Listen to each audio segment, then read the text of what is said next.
Ini saudaranya ditanya sama malaikat, man rabbuka? Apa jawabannya? Habib Abdullah Al-Haddad. Waduh, Tuhannya ditanya sampai Tuhanmu Habib Abdullah Haddad. Ini orang ditanya lagi, man nabiyuka? Habib Abdullah Al-Haddad. Man kiblatuka? Habib Abdullah Haddad. Semua pertanyaan dijawabnya satu, Habib Abdullah Haddad. Dengan hal itu, karena kecintaan yang mendalam kepada Habib Abdullah Haddad, Habib Abdullah Haddad kasih syafaat. Datang ruhnya Habib Abdullah Haddad dikasih syafaat itu orang. Datang ruhnya Habib Abdullah Haddad dikasih syafaat itu orang.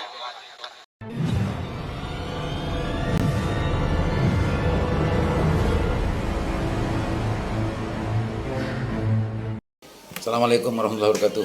Bismillahirrahmanirrahim. Bismillahirrahmanirrahim. La yasugul khaira illallah. Bismillahirrahmanirrahim.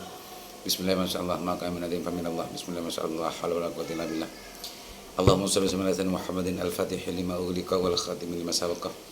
Nasil al-haqq bil haqq wal hadi ila siratal mustaqim. Wa ala alihi washabihi haqqa qadri dalil azim. Pemirsa, ini ada salah satu cuplikan pidato oknum Habib gitu ya, yang justru menurut saya lebay gitu. Berdasarkan sebuah mimpi yang itu dianggap sebuah ilham gitu ya. Bagaimana ada seorang pecinta Habib, waktu itu katanya waktu zamannya Habib Abdullah bin Al-Haddad gitu ya, ditanya marabbuka, dijawab Habib Abdullah Al-Haddad. Man nabiyuka? Semuanya dijawab itu.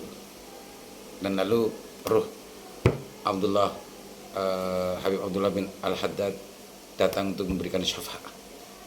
Dan lagi ada beberapa contoh pidato dari Habib ini yang justru menurut saya sangat iskal sekali dalam pikiran saya, dan jangan juga rasa keagamaan saya juga terusik dari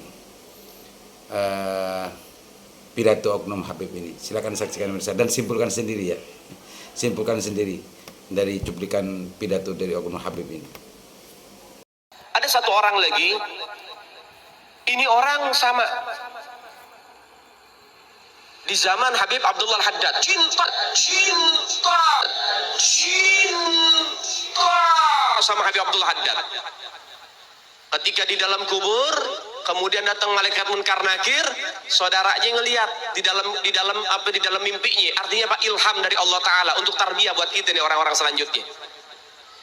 Ini saudaranya ditanya sama malaikat, man rabbuka? Apa jawabannya?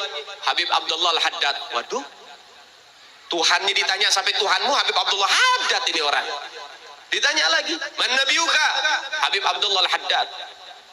Man kiblatuka? Habib Abdullah Haddad. Semua pertanyaan dijawabnya satu, Habib Abdullah Haddad. Dengan hal itu, karena kecintaan yang mendalam kepada Habib Abdullah Haddad, Habib Abdullah Haddad kasih syafaat. Datang ruhnya Habib Abdullah Haddad dikasih syafaat itu orang.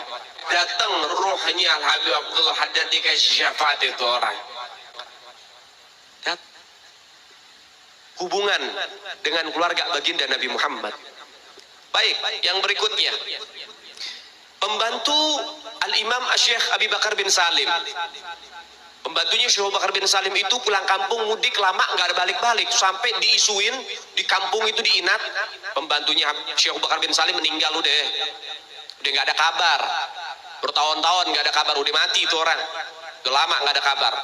Datang beberapa masyarakat ke Syekh Abu Bakar bin Salim, Syekh Abu Bakar bin Salim, ente nggak mau nyari pembantu lagi? Lo kenapa emang? Pembantu ente yang lama udah meninggal, udah nggak ada kabar. Apa kata Syekh Abu Bakar bin Salim? Sebentar, beliau diem. Oh enggak, masih hidup. Tanya masyarakat, lu kok bisa Syekh Abu Bakar bin Salim kok masih hidup? Apa kata Syekh Abu Bakar bin Salim? Saya cari di sorga nggak ada. Saya cari di sorga nggak ada. Kata masyarakat apa? Ya kali di dalam neraka, coba dicari dulu dalam neraka.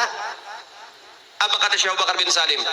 Orang yang melayani keluarga Nabi Muhammad, semua tempatnya di sorga, nggak ada yang di neraka. Ini yang ngomong bukan orang sekelas kita. Yang bicara Al-Imam Syekh Abi Bakar bin Salim, yang beliau selama 40 tahun sholat subuh dengan wudhu isya, artinya dari isya sampai subuh nggak pernah tidur, ibadah. Pertama. Yang kedua, setiap hari sodakohnya potong kambing 1000 ekor buat ngasih masyarakat makan.